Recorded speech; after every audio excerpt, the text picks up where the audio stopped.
Welcome to Chandru maths. SSC constable GD 2026 ரெக்ரூட்மெண்ட்டுக்கு இப்போ apply பண்ணியிருக்கிறவங்க இல்லைனா பண்ண போகிறவங்க எல்லாருமே என்னென்ன டாக்குமெண்ட்ஸ் இப்போவே ரெடி பண்ணி வச்சுக்கணும் அப்படிங்கிறத அந்த வீடியோவில் நம்ம பார்க்க போகிறோம். நீங்கள் அப்ளை பண்ணுற டைமில், அதாவது அப்ளை பண்ணுறதுக்கு ஆன்லைனில் அப்ளிகேஷன் அப்லோட் பண்ணுறதுக்கு டாக்குமெண்ட்ஸ் கேட்க மாட்டாங்க. ஆனால் இப்போவே நீங்கள் எல்லா டாக்குமெண்ட்டும் வச்சுருந்தா தான் நீங்கள் எக்ஸாம் எழுதிட்டு அடுத்து ஃபிசிக்கல் பாஸ் பண்ணிவிட்டு டாக்குமெண்ட் வெரிஃபிகேஷன் போகிறப்போ உங்களுக்கு ப்ராப்ளம் வராமல் இருக்கும். இல்லைனா கஷ்டப்பட்டு படித்தது, கஷ்டப்பட்டு ரன்னிங் ப்ராக்டிஸ் பண்ணது எல்லாமே வேஸ்ட் ஆயிரும். அந்த மாதிரி நிறைய பேர் இன்னமுமே வெளியில் போய்கிட்டு இருக்காங்க. டாக்குமெண்ட் இல்லாதனால, டாக்குமெண்ட்டில் மிஸ்டேக் பண்ணனால, அப்ளை பண்ணுறப்போ ஒரு சில பாயிண்ட்டை மைண்டில் வச்சுக்காமல் பண்ணனால. ஓகே, அதனால் இது ரொம்ப ரொம்ப சீரியஸான ஒரு இஷ்யூ. ஓகே, நீங்கள் நல்லா ப்ராக்டிஸ் பண்ணி ரன்னிங் பாஸ் பண்ணுவீங்க, நல்லா படித்து எக்ஸாமில் பாஸ் பண்ணுவீங்க, நல்ல மார்க் எடுப்பீங்க. ஆனால் ஒரு சின்ன மிஸ்டேக்காக, ஒரு டாக்குமெண்ட்டில் ஒரு சின்ன மிஸ்டேக் இருந்தனால நீங்கள் வெளியில் வந்தீங்கன்னா உங்களால் தாங்கிக்க முடியுமா அப்படிங்கிறத யோசிச்சு பாருங்கள். ஓகே, நான் வருஷம் வீடியோ போட்டுக்கிட்டு தான் இருக்கேன். ஆனாலும் அதை நிறைய பேர் பார்க்குறதில்ல, ஃபுல்லாக வீடியோ பார்க்குறதில்ல. வீடியோ பார்த்தாலும் அசால்ட்டாக இருக்கிறது. அந்த மாதிரி இருக்கிறவங்க தான் இந்த மாதிரி பின்னால் கஷ்டப்படுறாங்க. ஓகே, அதனால் நீங்கள் இந்த வீடியோ மட்டும் ஃபுல்லாக பாருங்கள்.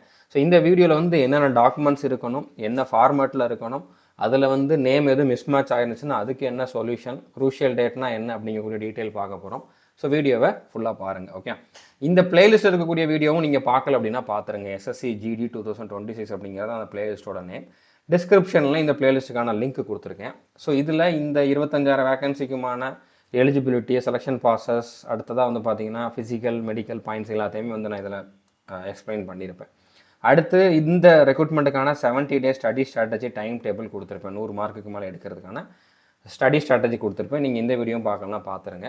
அடுத்து ஆன்லைனில் அப்ளை பண்ணுறதுக்கு இந்த 2 வீடியோவும் நீங்கள் பார்த்துருங்க. போஸ்ட் ப்ரிஃபரன்ஸ் அப்ளை பண்ணுறப்ப எப்படி கொடுக்கணும் அப்படிங்கிறதுக்கு இந்த வீடியோ பாருங்கள். இந்த வீடியோலையுமே நான் சொல்லியிருப்பேன். ஓகே, ஸோ அதுக்கப்புறம் பார்த்தீங்கன்னா சிக்னேச்சர் எப்படி அப்லோட் பண்ணுறது, ஃபோட்டோ எப்படி அப்லோட் பண்ணுறது, அதில் எதுவும் பிரச்சனை இருந்துச்சுன்னா அதுக்கான சொல்யூஷன் இதில் சொல்லியிருப்பேன். ஜாப் ப்ரொஃபைலுக்கு இந்த வீடியோ பார்த்துக்கோங்க. ஓகே, இன்னும் ஒரு சில வீடியோஸ் நான் எஸ்எஸ்ஜிடி ரிலேட்டடாக கொடுக்குறது இதில் அப்டேட் ஆகிட்டே தான் இருக்கும். இப்போ டாக்குமெண்ட்ஸ் எல்லாத்துக்குமே க்ரூஷியல் டேட்டுன்னு ஒன்று கொடுத்துருப்பாங்க. அது என்ன அப்படின்னா 31/12/2025 தான் இந்த எக்ஸாமுக்கான க்ரூஷியல் டேட்டு. அப்ளை பண்ணுற லாஸ்ட் டேட்டு தான் க்ரூஷியல் டேட்டாக எப்போவுமே கொடுப்பாங்க.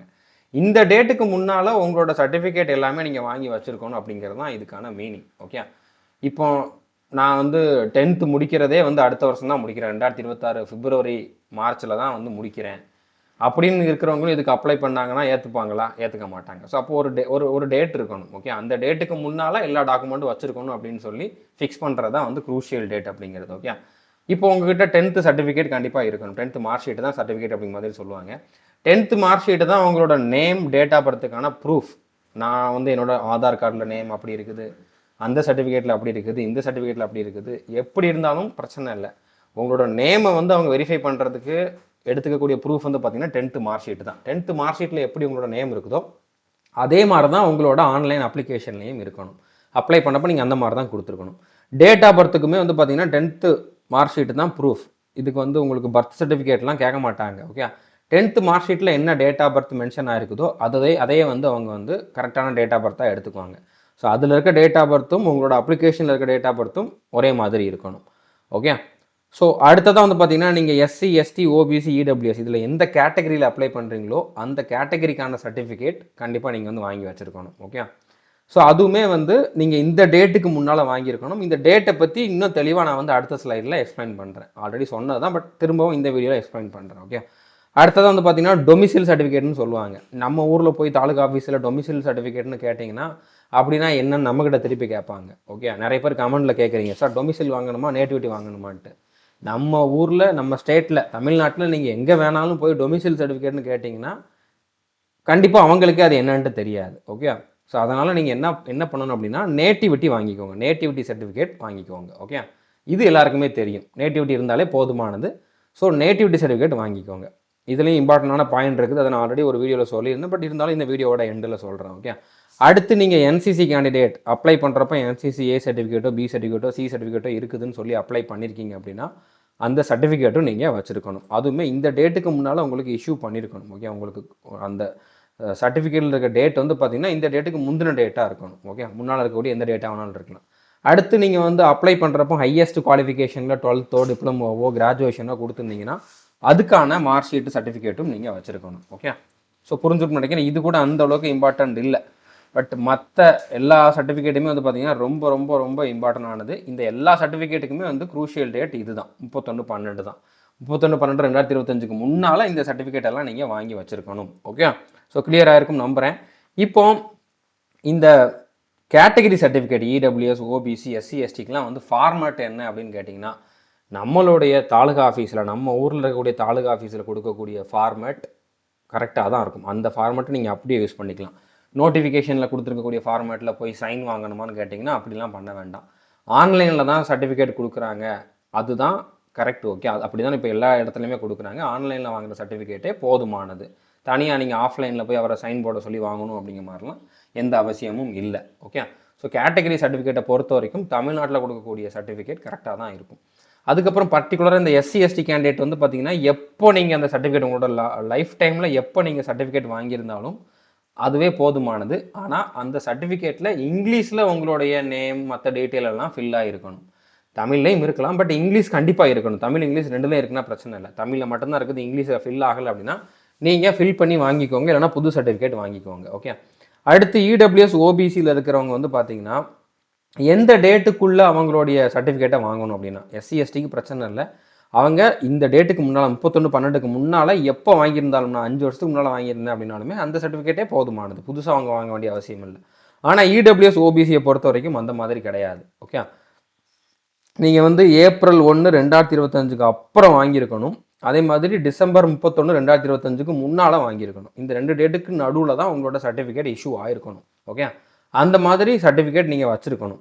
இப்போ ஓபிசி அப்படின்னா சென்ட்ரல் கவர்மெண்ட்டை பொறுத்த வரைக்கும் ஸ்டேட் கவர்மெண்ட்டில் இருக்கக்கூடிய நிறையா கேஸ்ட் வந்து ஓபிசி கேட்டகரிக்குள்ளே தான் வருவாங்க. இப்போ நீங்கள் வந்து ஸ்டேட் கவர்மெண்ட்டில் வந்து எம்பிசியாக இருக்கலாம், பிசியாக இருக்கலாம், டிஎன்சியாக இருக்கலாம், அந்த மாதிரி நிறைய கேட்டகரி இருக்குது. அவங்க எல்லாருமே ஓபிசி அப்படிங்கக்கூடிய ஒரே கேட்டகரிக்குள்ளே தான் வருவீங்க. ஓகே, எஸ்சி எஸ்டி தவிர்த்து, அன்ரிசர்வ்டு தவிர்த்து இருக்க மற்ற எல்லா கேஸ்ட்டில் இருக்கிறவங்களுமே வந்து பார்த்தீங்கன்னா சென்ட்ரல் கவர்மெண்ட்டுக்கு போகிறப்போ ஓபிசி அப்படிங்கக்கூடிய ஒரே கேட்டகரிக்குள்ளே தான் வருவீங்க. அதனால் நீங்கள் ஓபிசி சர்டிஃபிகேட் வாங்கிக்கோங்க. எம்பிசி சர்டிஃபிகேட் போதுமா, பிசி சர்டிஃபிகேட் போதுமான்னு கேட்டிங்கன்னா அது போதாது. ஓகே, ஓபிசி சர்டிஃபிகேட் வாங்குங்க. அதுவும் நம்ம ஊரில் தாலுகா ஆஃபீஸில் வாங்கினா போதுமானது. அதே மாதிரி தான் இடபிள்யூஎஸ் கேட்டகரியில் இருக்கவங்களுமே சர்டிஃபிகேட் வாங்கி வச்சுக்கோங்க. ஓபிசி இடபிள்யூஎஸ் வந்து இந்த டேட்டுக்குள்ளே இருக்கணும். அப்படி இல்லை அப்படின்னா நீங்கள் புதுசாக ஒன்று அப்ளை பண்ணிடுங்க. ஓகே, வந்துடும். இன்னும் 31ஆம் டைம் இருக்குது அப்படின்னால கண்டிப்பாக மேக்ஸிமம் 10 டேஸ்க்குள்ளே வந்துடும். ஓகே, ஸோ ஃபார்மேட் பற்றி நான் வந்து கிளியராக சொல்லிட்டேன். அடுத்து நேட்டிவிட்டியை பொறுத்த வரைக்கும் உங்களோட நேட்டிவிட்டி சர்டிஃபிகேட்டில் என்ன டிஸ்ட்ரிக்ட் என்ன ஸ்டேட் மென்ஷன் பண்ணியிருக்குதோ அதை தான் நீங்கள் வந்து அப்ளை பண்ணுறப்போ கொடுக்கணும். அப்ளை பண்ணுறப்போ உங்களுக்கு வந்து அதில் டொமிசில் ஸ்டேட், டொமிசில் டிஸ்ட்ரிக்ட்னு சொல்லி ஒரு ஆப்ஷன் கொடுத்துருப்பாங்க. ஸோ அந்த இடத்துல வந்து நேட்டிவிட்டி சர்டிஃபிகேட்டில் உங்களுக்கு என்ன இருக்குதோ அதை கொடுங்க.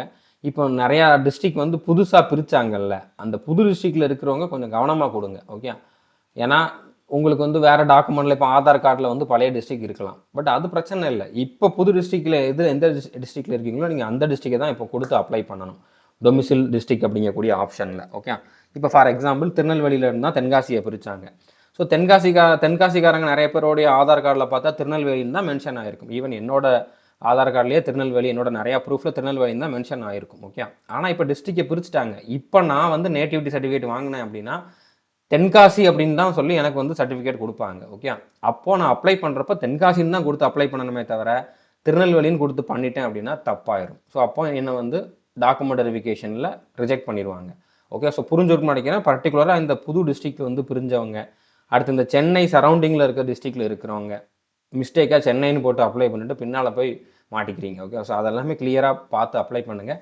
பர்டிகுலராக நீங்கள் ஏதாச்சும் கம்ப்யூட்டர் சென்டரில் கொடுத்து அப்ளை பண்ணுறீங்கன்னா கொஞ்சம் கவனமாக பார்த்துக்கோங்க இந்த பாயிண்ட்டை. ஓகே, ஸோ இதில் தப்பு பண்ணிட்டீங்கன்னா கண்டிப்பாக உங்களை வெளியில் அனுப்பிச்சிடுவாங்க. நீங்கள் அப்ளை பண்ணது ஒரு டிஸ்ட்ரிக்ட், உங்களோட நேட்டிவிட்டியில் ஒரு டிஸ்ட்ரிக்ட் இருக்குதுன்னா கண்டிப்பாக உங்களை வெளியில் அனுப்பிச்சிடுவாங்க. ஸோ கவனமாக இருக்கணும். ஓகே, அடுத்து அப்ளை பண்ணதுக்கப்புறம் இந்த இதெல்லாம் நேம் கரெக்டாக இருக்கான்னு செக் பண்ணிக்கோ. உங்களோட நேம் பர்டிகுலராக உங்கள் நேம், உங்கள் அப்பா நேம் கூட மிஸ் மேட்ச் ஆச்சுன்னா பிரச்சனை இல்லை. உங்கள் நேம் வந்து பார்த்தீங்கன்னா உங்களுடைய அப்ளிகேஷன் ஃபார்ம், ஆன்லைனில் இந்த எக்ஸாமுக்கு அப்ளை பண்ணுறீங்களா அந்த அப்ளிகேஷனில் 10th மார்க் ஷீட்டில் உங்களோட கேட்டகரி சர்டிஃபிகேட்டில், உங்களோட டொமிசியில் தான் நேட்டிவிட்டி சர்டிஃபிகேட்டில், என்சிசி கேண்டிடேட்னா என்சிசி சர்டிஃபிகேட்டில், அடுத்ததான் நீங்கள் கொண்டு போக போகிற ஐடி கார்டு, நீங்கள் எக்ஸாம் போகிறப்போ ஆதார் கார்டு இல்லைனா ஓட்டர் ஐடி அந்த மாதிரி ஐடி கார்டு ஏதாச்சும் கொண்டு போகணும். அந்த ஐடி கார்டு இது எல்லாத்துலேயுமே நேம் ஒரே மாதிரி இருக்குதான்னு பார்த்துக்கோங்க. ஓகே, ஸோ அந்த மாதிரி நீங்கள் வந்து அப்ளை பண்ணணும். ஒருவேளை நேம் வேறு வேறையாக இருக்குது அப்படின்னா அதுக்கும் சொல்யூஷன் இருக்குது. ஓகே, அது என்ன அப்படிங்கிற நான் சொல்கிறேன். அதுக்கு முன்னால் நிறைய பேர் கேட்குறீங்க, நான் வந்து ஆதார் கார்டில் இருக்கிற அட்ரஸை கொடுக்கணுமா, நேட்டிவிட்டியில் இருக்கிற அட்ரஸை கொடுக்கணுமான்ட்டு. நேட்டிவிட்டியில் இருக்கிற அட்ரஸ் தான் கொடுக்கணும். ஆதார் கார்டில் அட்ரஸ் எப்போ வேணாலும், எங்கே வேணாலும், யார் வேணாலும் சேஞ்ச் பண்ணலாம். அதுக்கு ஒரு ப்ரூஃபை கொடுத்தா அதை வந்து சேஞ்ச் பண்ணி கொடுத்துருவாங்க. ஆனால் நேட்டிவிட்டி ஒரே ஒரு டிஸ்ட்ரிக்ட் தான், அதை வந்து சேஞ்ச் பண்ணவே முடியாது. நேட்டிவிட்டி டிஸ்ட்ரிக்ட் வந்து மாற்றவே முடியாது. ஸோ அதனால் நேட்டிவிட்டியில் இருக்கிற மாதிரி தான் நீங்கள் வந்து அப்ளை பண்ணுறப்போ டிஸ்ட்ரிக்ட் ஸ்டேட்டை வந்து கொடுக்கணும். ஓகே, ஸோ புரிஞ்சுருக்குன்னு நினைக்கிறேன். இப்போ நேம் மிஸ்மேட்ச் ஆகுது அப்படின்னா அதுக்கு நீங்கள் இந்த மாதிரி ஒரு அஃபிடவிட் வாங்கிக்கலாம். அதுவுமே நீங்கள் டாக்குமெண்ட் வெரிஃபிகேஷன் போகிறதுக்கு ஒரு வாரத்துக்கு முன்னால் வாங்கினா போதுமானது. ஓகே, இதில் 20 ரூபா ஸ்டாம்ப் பேப்பரில் பண்ணியிருக்காங்க. 20 ரூபா தான் இருக்கணும்ட்டு இல்லை. நீங்கள் அந்த அட்வொகேட்டுக்கிட்ட போனீங்க அப்படின்னா நோட்ரி லாயர்னு இருப்பாங்க. ஓகே, ஸோ அந்த மாதிரி நோட்ரி அட்வொகேட்டுக்கிட்ட போனீங்க அப்படின்னா அவங்களே உங்களுக்கு எதில் பண்ணணும், எப்படி பண்ணணும் அப்படிங்கிறத ஃபுல்லாகவே பண்ணி கொடுத்துருவாங்க. நீங்கள் அவங்ககிட்ட சொல்ல வேண்டியதெல்லாம் என்னோட இந்த சர்டிஃபிகேட்லாம் எப்படி நேம் மிஸ்மேட்ச் ஆகுது, ஆனால் இதுதான் என்னோட கரெக்டான நேம், இதுக்கு அஃபிடவிட் வேணும்னு கேட்டிங்கனாலே அவங்களே ரெடி பண்ணி கொடுத்துருவாங்க. ஸோ இப்படி தான் அதில் இருக்கக்கூடிய சென்டென்ஸ் இருக்கும். ஓகே, இப்போ இந்த கேண்டிடேட் வந்து பார்த்தீங்கன்னா இவரோட நேம் வந்து பார்த்தீங்கன்னா ஹரிகிருஷ்ணன் ஆர், நடுவில் ஸ்பேஸ் எதுவுமே வராது. ஓகே, ஸோ ஆதார் கார்டில் வந்து பார்த்தீங்கன்னா ஹரிகிருஷ்ணன் ஆர்னு தான் இருக்குது. ஆனால் ஓல்டு ஓபிசி ஓல்டு ஆதார் கார்டில் வந்து பார்த்தீங்கன்னா ஹரி கிருஷ்ணன் ராமச்சந்திரன் அப்படிங்கிற மாதிரி இருக்குது. ஓகே, அடுத்து எஸ்எஸ்சி ஜிடியோட அப்ளிகேஷனில் ஹரி கிருஷ்ணன் நடுவில் ஸ்பேஸ் இருக்குது, இனிஷியல் இல்லாமல் இருக்குது. ஓகே, ஸோ இதுக்கு அவர் என்ன மாதிரி வாங்கியிருக்காரு அப்படிங்கிறத பாருங்கள். ஹரிகிருஷ்ணன் ஆர், ஹரி கிருஷ்ணன் ராமச்சந்திரன், ஹரி கிருஷ்ணன், இந்த மூணுமே ஒன்று தான், all are one. Okay, are all one and the same name of only. Okay, எல்லாமே ஒரே பர்சனோடது தான் அப்படிங்கிற மாதிரி இப்படி அவங்க டைப் பண்ணி கொடுத்துட்டு இந்த மாதிரி சீல்லாம் வச்சு கொடுத்துட்டு சைன் பண்ணி கொடுப்பாங்க. ஓகே, இதை நீங்கள் கொண்டு போனீங்கன்னா உங்களை அக்செப்ட் பண்ணிக்குவாங்க. ஓகே, ஸோ புரிஞ்சுட்டுன்னு நினைக்கிறேன். தெளிவாக நான் எல்லாத்தையுமே சொல்லிட்டேன். இன்னமும் அசால்ட்டாக இருந்துட்டு கடைசி நேரத்தில் வந்து என்கிட்ட கேட்டிங்கன்னா என்கிட்ட அதுக்கான சொல்யூஷன் கிடையாது. ஏன்னா நீங்கள் தப்பு பண்ணியிருக்கீங்கன்னா கண்டிப்பாக அதுக்கான பலன் உங்களுக்கு கிடைக்கும். ஓகே, அதுக்கான அந்த தண்டனை வந்து உங்களுக்கு கிடைக்கும். அது வந்து உங்களை அன்ஃபிட் பண்ணுறது, உங்களை வெளியில் அனுப்புறது தான். ஸோ அதனால் கவனமாக இருந்துக்கோங்க. எல்லாம் தெரிஞ்சும் பார்த்துக்கலாம் அப்படின்னு அசால்ட்டாக இருந்துட்டீங்க அப்படின்னா அதுக்கு கண்டிப்பாக உங்களை வெளியில் அனுப்ப தான் போகிறாங்க. ஓகே, அதனால் நீங்கள் வந்து கவனமாக இருந்துக்கோங்க. இந்த டாக்குமெண்ட்ஸ்லாம் கரெக்டாக இருக்குது அப்படிங்கிறத வந்து செக் பண்ணிக்கோங்க. இது வரைக்கும் நம்ம சேனலை நீங்கள் சப்ஸ்கிரைப் பண்ணலை அப்படின்னா சப்ஸ்கிரைப் பண்ணிவிட்டு பெல் ஐக்கானை கிளிக் பண்ணி வச்சுக்கோங்க. All the best, thank you.